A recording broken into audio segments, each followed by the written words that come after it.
নমস্কার বন্ধুরা, সকালবেলা ঠাকুরঘর থেকে ব্লগটা স্টার্ট করলাম।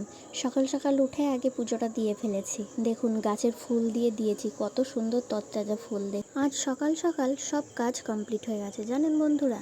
কেননা সকালবেলা উঠেই মার শরীর খুব খারাপ ছিল, এই ফাঁকে সব কাজ কমপ্লিট করে ফেলেছি। এই যে বাসন টাসন ধুয়ে এসে চা নিয়ে বসি। লিকার চা করেছিলাম সকালবেলা, তার সাথে ঝুড়ি ভাজা। আর সকালে ব্রেকফাস্টে করেছিলাম চাউমিন, সবার জন্যই করেছিলাম।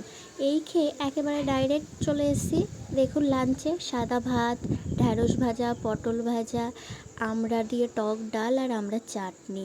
এই সমস্তটা আজ নিজের হাতে করেছি। মা খুব অসুস্থ, কাল ডাক্তারের কাছেও গিয়েছিল, থাইরয়েডটা একটু আপ ডাউন হয়েছে। এই যে দেখুন টাইম মতো কত জামা কাপড় আজ কেচে দিয়েছি। রোদটা তো খুবই, আর দিলে বেশিক্ষণ লাগে না, 2-3 ঘন্টার মধ্যে এইসব জামা কাপড় শুকিয়ে যায়।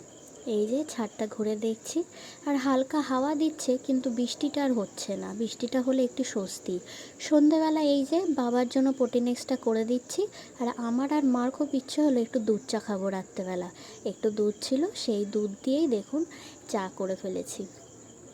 বিকেলের পর উঠে দেখলাম মার শরীরটা অনেকটা বেটার হয়েছে, ওষুধটা খেয়েছে। ওই থাইরয়েডটাই একটু বেড়ে গেছে, এই আর কি, এর জন্য শরীরটা পুরো ভেঙে গেছে।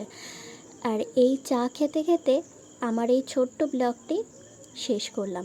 ধন্যবাদ বন্ধুরা।